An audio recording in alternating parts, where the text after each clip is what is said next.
नमस्कार, स्वागत है आप सभी का द ऑटरिंग में। आज हम बात करने वाले हैं हाईकोर्ट द्वारा दिल्ली दंगों में रद्द की गई एक ही अपराध में 4 याचिकाओं के संदर्भ में। लेकिन उससे पहले यदि आपने हमारे चैनल को सब्सक्राइब नहीं किया है तो जल्दी से उसे सब्सक्राइब कर दें और बेल आइकन दबाना ना भूलें। दिल्ली दंगों में एक ही अपराध की 4 दायर याचिका रद्द की गई। हाईकोर्ट का कहना था कि पिछले साल उत्तर पूर्वी दिल्ली दंगों में एक ही घर में लूटपाट और आगजनी की अलग अलग एफआईआर दर्ज नहीं हो सकती।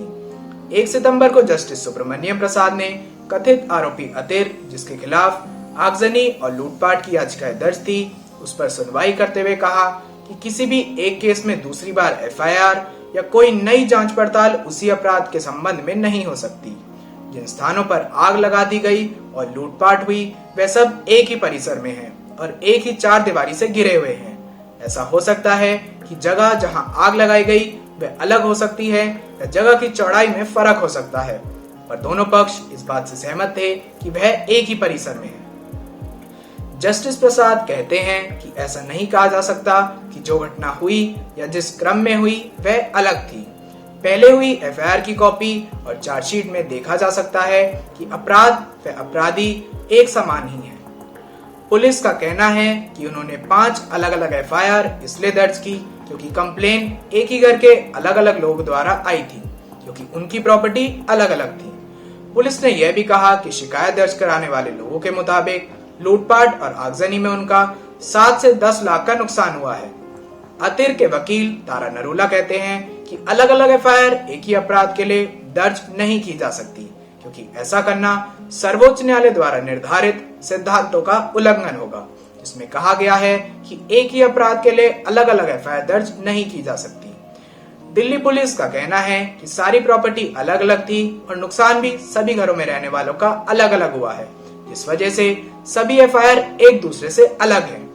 परंतु कोर्ट का कहना है कि बेशक प्रॉपर्टी एक दूसरे से अलग हो पर वह एक ही कंपाउंड में है। यह भी नोट किया गया है कि कंपाउंड में ज्यादातर घर एक ही परिवार के हैं या फिर एक ही परिवार के अलग अलग सदस्यों के हैं। जज ने कहा कि यह पूरा व्याख्या तब हुआ जब भीड़ एक कंपाउंड में घुसी और उसने अलग अलग जगह पर आग लगा दी। दिल्ली दंगे पिछले साल सीएए और एंटी सीएए प्रदर्शनकारियों के बीच हुए थे, जिसने एक हिंसक मोड़ ले लिया था। इन दंगों में 53 लोगों की मौत और 200 से ज्यादा लोग घायल भी हुए थे। कई दुकान और घर भी इन दंगों में जला दिए गए थे और लूटपाट की भी कई खबरें आई थी। दिल्ली में विरोध दिसंबर 2019 में सीएए कानून के विरोध में हुए थे। नागरिकता संशोधन कानून या सीएए हिंदू, सिख, पारसी, जैन, बौद्ध और क्रिश्चियन धर्म के लोगों को जो भारत में 2014 से पहले आ चुके हैं उनको नागरिकता देने के लिए था। यह घटनाक्रम प्रदर्शनकारियों द्वारा मुसलमानों के प्रति भेदभाव के रूप में देखा गया। कई शहरों में जैसे दिल्ली, उत्तर प्रदेश, हैदराबाद, मुंबई, बेंगलुरु, कोलकाता में इसके प्रति विरोध भी हुए थे। ज्यादातर शहरों में आंदोलन शांतिपूर्ण तरीके से ही हो रहे थे, परंतु कुछ शहरों में लूटपाट और आगजनी की खबरें भी आई थी। राजधानी दिल्ली में भी शाहीन बाग में औरतों के नेतृत्व में बड़े स्तर पर प्रदर्शन देखे गए थे। दिल्ली दंगों में राजनीतिक प्रतिक्रिया देते हुए दिल्ली के मुख्यमंत्री अरविंद केजरीवाल कहते हैं कि कई कोशिशों के बावजूद पुलिस दंगाइयों को काबू करने में असफल रही और वह आर्मी से मदद की गुहार करते हैं। वहीं कांग्रेस अध्यक्ष सोनिया गांधी होम मिनिस्टर अमित शाह के इस्तीफे की मांग करती हैं, क्योंकि वह दिल्ली दंगों को रोकने में असफल रहे। दंगों के पश्चात प्रधानमंत्री ट्वीट करते हैं कि लोग आपस में अमन और भाईचारा बनाकर रखें। वहीं बंगाल की मुख्यमंत्री ममता बनर्जी केंद्र सरकार पर आरोप लगाते हुए कहती हैं कि यह सब एक नियोजित नरसंहार है। आज के लिए बस इतना ही। मैं आदित्य शर्मा आपसे विदा लेता हूं।